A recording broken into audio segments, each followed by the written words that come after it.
नमस्कार दोस्तों, वकील साहब इंडिया में आपका स्वागत है। आज हमारे साथ मनु सिंह जी जो कि सुप्रीम कोर्ट में वकालत करती हैं और इसके अलावा जो आपका बोर्ड ऑफ डायरेक्टर के अंदर भी है, जो कि हाउसिंग सोसाइटी बनी है सुप्रीम कोर्ट के अंदर। इसके अलावा बहुत ही एक्टिव मेंबर हैं, बीसीडी का इलेक्शन लड़ रही हैं। आज जानते हैं कि इनका एजेंडा क्या है, पर्टिकुलरली यंग एडवोकेट के बारे में। मैम, क्या कहना चाहेंगे आप?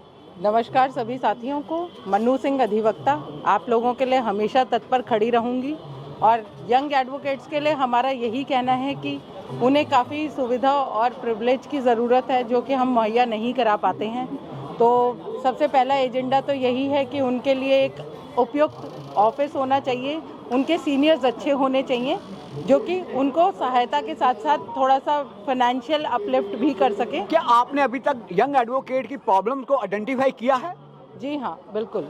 यंग एडवोकेट्स की कुछ जो बेसिक रिक्वायरमेंट्स है वो ये हैं कि जो बाहर से आते हैं उनके रहने के लिए सुविधाएं मुहैया नहीं हैं, उनके रोज़ के आने जाने के खर्चा तक नहीं निकल पाता है, और बाकी ये है कि कुछ बेचारों के पास बैठने के लिए जगह नहीं होती, उन्हें प्रोसीजर्स नहीं पता होते कि प्रैक्टिस कहाँ से शुरुआत करें, कैसे करें। तो इन सब पे हमारा बहुत ध्यान रखना चाहिए हमें, और ये सब एक तरह से जिम्मेवारी बार काउंसिल ऑफ दिल्ली की है कि हम न्यू एडवोकेट्स को एक मार्गदर्शन दें, उन्हें बताएं कि हम कैसे उनकी हेल्प कर सकते हैं। हर दूसरे दिन वकीलों के ऊपर अटैक हो जाते हैं, कभी थानों के अंदर, कभी कोर्टों के अंदर। आप नहीं समझता हुए टाइम आ गया है कि एडवोकेट प्रोटेक्शन एक्ट के ऊपर जब जल्दी से जल्दी काम करना चाहिए?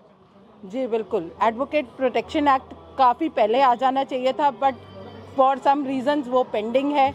उस पर हम बिल्कुल इस मुद्दे पे काम कर रहे हैं। हमारे अभी के सारे अधिवक्ता भी इस मुद्दे को लेकर चर्चित हैं कि क्या करना चाहिए, कब आएगा एडवोकेट प्रोटेक्शन एक्ट। सो इसको हमें बहुत जल्दी से ही लागू करवाना चाहिए। मेडिकल क्लेम स्कीम आई हुई है, वो सारे एडवोकेट के लिए नहीं है बल्कि उन्हीं वकीलों के लिए है जो कि दिल्ली के अंदर वोटर हैं। आप नहीं समझते ये इनजस्टिस है लीगल फ्रेटर्निटी के साथ? इसके बारे में आप क्या कहेंगे और क्या करना चाहेंगे? आपसे वो वकील इस बाबत में क्या उम्मीद करें? इसके लिए मैं यही कहना चाहूँगी कि अगर हम दिल्ली के एनरोल्ड अधिवक्ता हैं, बार काउंसिल ऑफ दिल्ली के मेंबर हैं, तो हमें वो सारी सुविधाएं इक्वली प्रोवाइड करनी चाहिए। There should be no disparity among all like Delhi advocates. Specially जो मेन इशू है अभी दिल्ली एडवोकेट्स वेलफेयर स्कीम का, उसमें ये है कि सिर्फ जो दिल्ली का वोटर एडवोकेट है वो ही इस स्कीम का लाभ उठा सकता है।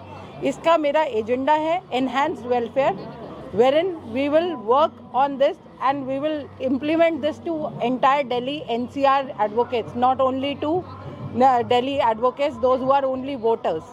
We should not discriminate among our Delhi lawyers by saying that they are voter of Delhi, so we will give them the privilege of welfare scheme, and those who are not voter, they should be excluded from the list. Thank you very much. So nice. Thank you.